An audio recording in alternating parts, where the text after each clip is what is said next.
باب 2 عارض السماوات کی تخلیق اور ان کی درمیانی اشیاء کا ذکر بلحاظ تاریخ و بحوالہ نصوص قرآنی و احادیث و تفاسیر۔ اللہ تعالیٰ نے فرمایا، الحمدللہ الذی خلق السماوات والارض وجعل الظلمات والنور کشی ثم الذین کفروا بربہم یعدلون۔ اللہ تعالیٰ نے یہ بھی ارشاد فرمایا، خلق السماوات والارض وما بینہما فی ستۃ ایام۔ ان آیات قرآنی کی تفسیر میں مفسرین میں باہم اختلافی آراء پائی جاتی ہیں، یعنی اس بارے میں کہ آیا ان 6 دنوں کی مقدار کیا ہے، لیکن جمہور نے ان آیات قرآنی کو اسی طرح تسلیم کیا ہے جس طرح وہ نازل ہوئی ہیں، اور ان 6 دنوں کو بھی وہی دن سمجھا جو ہماری اس دنیا میں ہوتے ہیں۔ لیکن ابن عباس، مجاہد و ضحاک اور وہب الاحبار کہتے ہیں کہ ان میں سے ہر دن کی طوالت ہمارے 1000 سال کی طوالت کے برابر ہے۔ یہی روایت ابن حاتم اور ابن جریر کی ہے، اور اسی کو امام احمد نے اپنی اس کتاب میں لکھا ہے جس میں انہوں نے فرقہ جہمیہ کے دعوائی کی تردید کی ہے، اور دوسرے بہت سے متأخرین نے بھی وہی تسلیم کیا ہے جو ابن عباس وغیرہ نے بتایا ہے۔ واللہ اعلم۔ ہم اس موضوع پر آگے چل کر انشاءاللہ مدلل گفتگو کریں گے۔ ویسے ابن جریر نے ضحاک بن مزاحم وغیرہ کے حوالے سے ان 6 دنوں کے نام ابجد، ہوز، حتی، کلمن، صافس اور کرشت بتائے ہیں۔ ابن جریر نے ان 6 ایام کے ابتدائی 3 دنوں کے بارے میں 3 اقوال پیش کیے ہیں، اور محمد بن اسحاق کے حوالے سے بیان کیا ہے کہ اہل توریت کے بقول سب سے پہلے اللہ تعالیٰ نے تخلیق کی ابتدا یوم الاحد یعنی اتوار سے کی، لیکن اہل انجیل نصرانی کے بقول ابتدائے تخلیق اللہ تعالیٰ نے پیر کے روز سے کی، اور ہم مسلمان جیسا کہ ہمیں آن حضرت صلی اللہ علیہ وسلم کے ارشاد گرامی سے معلوم ہوا، تخلیق کائنات کی ابتدا سنیچر کے دن سے بتاتے ہیں۔ یہی قول ابن اسحاق نے متعدد مسلم فقہا اور علماء دین کے حوالے سے پیش کیا ہے، شافعی لوگ بھی شامل ہیں۔ بہرحال ہم اس بارے میں حدیث نبوی پر مبنی ابو ہریرہ کی روایت خلق اللہ تربتاً یوم السبت اور اس کے علاوہ عنقریب وہ اقوال بھی پیش کریں گے جن میں ابتدائے تخلیق کائنات اتوار کے دن سے بتائی گئی ہے۔ ان اقوال کے راویوں میں ابن جریر ہیں جنہوں نے یہ اقوال السدی اور ابی مالک کے حوالے سے پیش کیے ہیں۔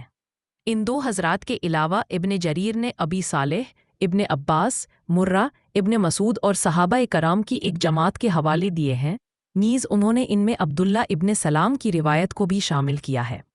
چونکہ یہی دن توریت میں آیا ہے، اس لیے اکثر علماء اسلام نے بھی اس سلسلے میں یوم احد یعنی اتوار کے روز کو ترجیح دی ہے، اور تکمیل تخلیق کا آخری دن روز جمعہ کو قرار دیا ہے، جسے مسلمان عید کے دن کی طرح سمجھتے ہیں۔ یہ جملہ بیانات ہم آگے چل کر انشاءاللہ عنقریب پیش کریں گے۔ البتہ یہاں وہ آیات قرآنی پیش کر رہے ہیں جن میں تخلیق کائنات کا اللہ تعالیٰ جل شانہ نے درجہ بدرجہ ذکر فرمایا ہے۔ اللہ تعالیٰ کا ارشاد ہے، هو الذی خلق لکم ما فی الارض جمیعا ثم استوى الى السماء فسواهن 7 سماوات وهو بكل شیء علیم۔ اور اس نے یہ بھی ارشاد فرمایا، قل أئنکم لتکفرون بالذی خلق الارض فی یومین وتجعلون له انداد ذلک رب العالمین۔ ان آیات سے یہ ثابت ہوا کہ زمین آسمان سے قبل پیدا کی گئی اور تخلیق کائنات کی بنیاد ٹھہری، جیسا کہ خود اللہ تعالیٰ نے ارشاد فرمایا، اللہ الذی جعل لکم الارض قرارا والسماء بناء وصورکم فاحسن صورکم۔ اس طرح اس نے یہ بھی ارشاد فرمایا، الم نجعل الارض مہادا والجبال اوتادا ذالک رب العالمین۔ پھر اللہ تعالیٰ نے یہ بھی فرمایا ہے، اولم یر الذین کفروا ان السماء والارض نے 20 برسی وہاں آزمائشی، نیز انہوں نے اس میں بارش بھی برس کر دی، وہاں زمین پر چشمے بنائی، نیز حیوان پیدا کیے۔ اللہ تعالیٰ نے یہ بھی فرمایا،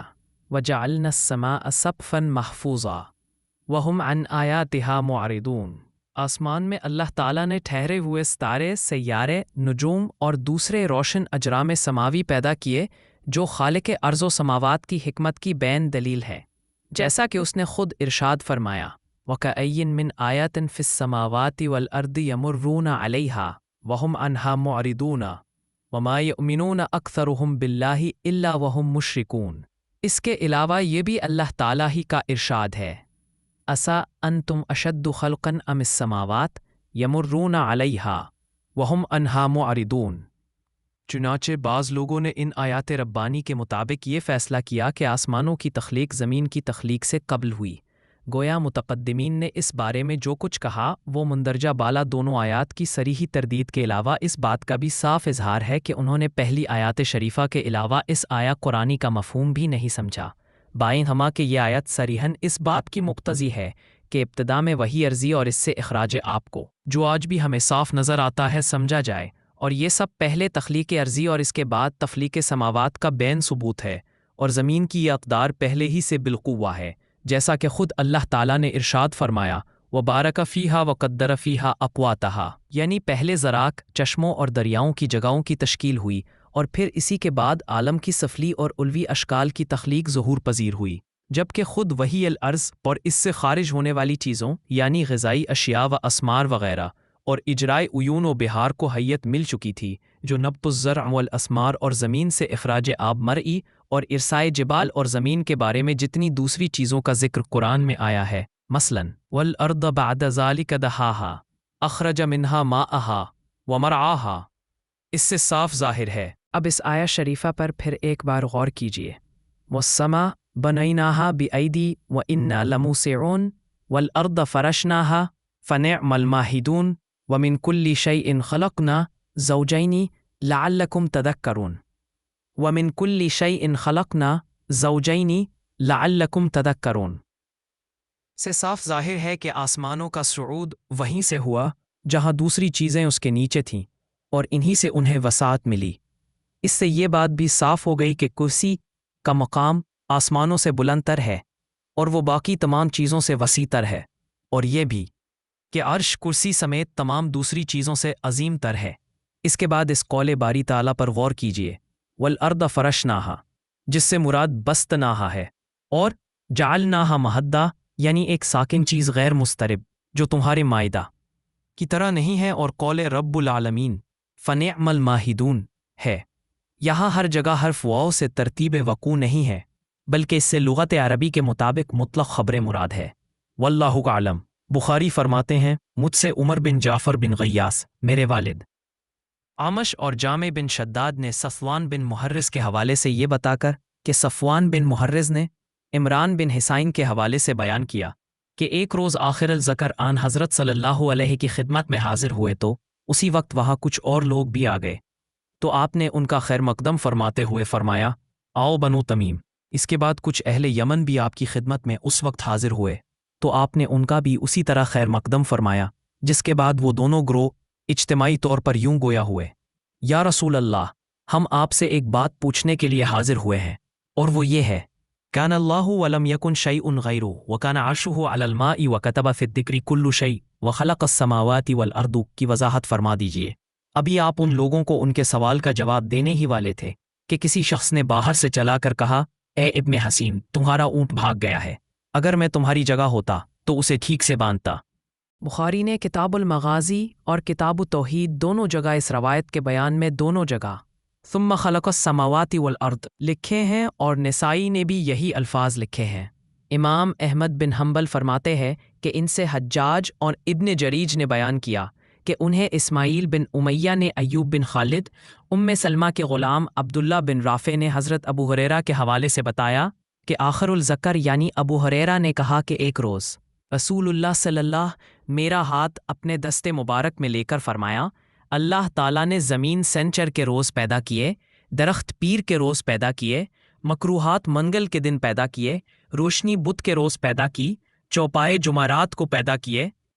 اور اللہ تعالیٰ کی اس سلسلے میں آخری تخلیق حضرت آدم علیہ السلام تھے، جنہیں اللہ تعالیٰ نے جمعہ کے روز آخری ساتوں میں یعنی عصر سے لے کر رات کے درمیان جو وقت ہوتا ہے اس وقت پیدا کیا۔ یہ حدیث اسی ترتیب سے مسلم میں سریج بن یونس اور ہارون بن عبداللہ کے حوالے سے، نسائی نے ہارون اور یوسف بن سعید کے حوالے سے، اور محولہ بالا تینوں حضرات نے حجاج بن محمد مسیسی الاور اور ابن جریج کے حوالے سے کم و بیش انہی الفاظ میں بیان کی ہے۔ نسائی نے اپنی تفسیر میں ابراہیم بن یعقوب جوزجانی، محمد بن صباح، ابی عبید الحداد، اخدر بن اجلان، ابن جریج، عطا بن ابی رباح اور ابو ہریرہ کے حوالے سے یہ بھی بیان کیا ہے کہ ایک روز آن حضرت صلی اللہ نے ابو ہریرہ کا ہاتھ اپنے دستے مبارک میں لے کر فرمایا، اے ابو ہریرہ، اللہ تعالیٰ نے زمین و آسمان اور جو کچھ ان کے درمیان میں ہے 7 دن میں پیدا کیا، جس کے بعد وہ عرش پر 7ویں روز متمکن ہوا اور اس نے مٹی سنچر کے روز پیدا کی۔ اس کے بعد باقی جملہ باتیں اس حدیث کو نسائی نے اپنی تفسیر میں اسی ترتیب سے بیان کیا ہے جیسے پہلے مسلم کی روایت کردہ حدیث میں بیان ہو چکی ہے۔ تاہم اس حدیث کے راویوں میں ابن جریج کے بارے میں اختلاف پایا جاتا ہے۔ بہرحال اس حدیث کو علی بن مدینی، بخاری، بہقی اور حفاظ میں کچھ دوسرے حضرات کے علاوہ بخاری نے کتاب تاریخ میں درج کیا ہے، اور ان میں سے بعض نے کعب کا حوالہ بھی دیا ہے جو صحیح ترین ہے، چونکہ کعب احبار اور ابو ہریرہ دونوں عموماً ساتھ ساتھ آن حضرت صلی اللہ کی خدمت میں حاضر رہتے تھے۔ چنانچہ جو حدیث ابو ہریرہ نے بیان کی وہ یقیناً کعب احبار نے بھی سنی ہوگی، اس لیے کعب احبار کا حوالہ اس کی یقینی صحت پر دلالت کرتا ہے، اور اگر کعب نے ابو ہریرہ سے یہ حدیث سنی ہوگی تو انہوں نے یقیناً اس کی تصدیق آن حضرت صلی اللہ سے ضرور کی ہوگی، لیکن اگر کعب نے اسے ابو ہریرہ کی تحریروں سے نقل کیا ہے تو ابو ہریرہ کے الفاظ کے آن حضرت صلی اللہ نے ان کا ہاتھ اپنے دست مبارک میں لے کر فرمایا ایک عجیب بات ہے، اس لیے اس حدیث کو احادیث مرفوع میں بھی شامل کیا جا سکتا ہے۔ اس کے علاوہ اس حدیث کے پورے متن میں شدید غرابت پائی جاتی ہے، کیونکہ اس میں تخلیق کا کائنات کے ساتھ ساتھ دن کا ذکر بھی ہے، جو صریحاً اس آیت قرآنی سے متضاد ہے جس میں ذکر کیا گیا ہے کہ زمین 4 دن میں پیدا کی گئی، پھر آسمان 2 دن میں پیدا کیے گئے، اور وہ آسمان دوئیں سے پیدا کیے گئے جو پانی کے بخارات ہی ہو سکتے ہیں، جو پانی کے اضطراب سے پیدا ہوتے ہیں، اور باقی کا یہ اضطراب یقیناً اللہ تعالیٰ کی قدرت بالغہ کے ذریعہ زمین کی حدت سے پیدا ہوگا، جیسا کہ اسماعیل بن عبد الرحمن السدی الکبیر نے ابی مالک، ابی صالح، ابن عباس، مرہ ہمدانی، ابن مسعود اور دیگر صحابہ کرام کے حوالے سے ذکر کیا ہے، اور ضمناً آیات قرآنی هو الذی خلق لکم ما فی الارض جمیعا ثم استوى الی السماء فسواہن سبع کا حوالہ دیتے ہوئے تشریحاً بتایا ہے کہ حوت مچھلی پانی میں ہوتی ہے، اور پانی صفات پر، اور صفات ملک کی پشت پر، اور ملک چٹانوں پر، اور چٹانیں منجمد ہوا پر تھے، اور صخرہ چٹان کے بارے میں کہا گیا ہے کہ وہ آسمانوں کے ساتھ لپیٹی گئی تھی نہ کہ زمین کے ساتھ، بس جب حوت مچھلی حرکت میں آئی اور زمین متحرک ہوئی تو اسے پہاڑوں سے روکا گیا، جس کے بعد وہ ٹھہر گئی۔ اللہ تعالیٰ نے پہاڑوں اور ان میں جو منافع بخش اشیاء ہے ان سب کو منگل کے روز پیدا کیا، پھر اس نے بدھ کے دن پانی، مدائن، آبادیاں، خرابے وغیرہ پیدا کیے، پھر اس نے آسمانوں کو جو ایک ساتھ جڑے ہوئے تھے الگ الگ کر کے 7 آسمان جو جمعرات اور جمعہ کو بنائے گئے۔ روز جمعہ کی وجہ تسمیہ یہ ہے کہ اس روز زمین و آسمان کی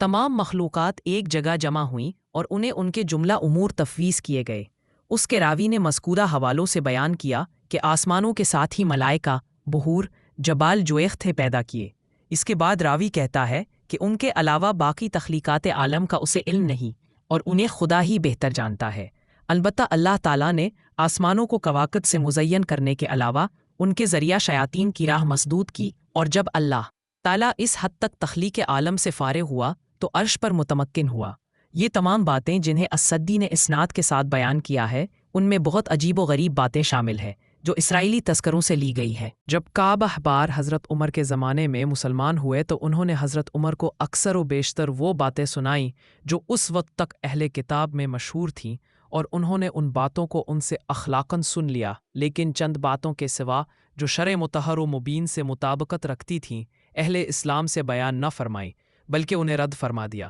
تاہم کعب ہی کے ذریعہ وہ اہل اسلام میں بھی مشہور ہو گئیں، اور ان کا ذکر آج تک چلا آتا ہے، حالانکہ اسرائیلیات میں اکثر و بیشتر غلط باتیں راہ پا گئی ہیں۔ یہی وجہ تھی کہ معاویہ رضی اللہ تعالیٰ نے اپنے دور عمارت میں کعب احبار کی سنائی ہوئی باتوں کو پچھلے اہل کتاب میں غلط طور پر مشہور پائیں کہہ کر قبول کرنے سے انکار کر دیا تھا۔ ان میں سے ہم نے جو باتیں یہاں بیان کی ہیں ان میں اور اسلام میں قبول کردہ باتوں میں مطابقت پائی جاتی ہے، چونکہ اسلام میں ان اذکار کا دار و مدار قرآن اور احادیث نبوی پر ہے۔ اب ہم ان باتوں کا ذکر کریں گے جو ائمہ کرام نے متقدمین کے حوالے سے بیان کی ہیں، تاہم ہم نے اس جملہ مواد کی تحقیق احادیث صحیح سے کر لی ہے۔ وما توفیقنا الا باللہ، بخاری رضی اللہ تعالیٰ فرماتے ہیں کہ ان سے قتیبہ اور مغیرہ بن عبد الرحمن قریشی نے ابی زناد آرج کے حوالے سے ابو ہریرہ کی زبانی یہ حدیث نبوی بیان کی۔ ابو ہریرہ نے بتایا کہ رسول اللہ صلی اللہ علیہ وسلم نے ارشاد فرمایا، جب تخلیق عالم تمام ہوئی تو اللہ تعالیٰ نے کتاب لوح محفوظ میں جو اس کے عرش کے قریب تھی لکھوایا، میری رحمت میرے غضب پر غالب ہے۔ یہ روایت حدیث مسلم اور نسائی نے قتیبہ کے حوالے سے پیش کی، جسے بعد میں بخاری نے اپنے ہاں درج کیا ہے۔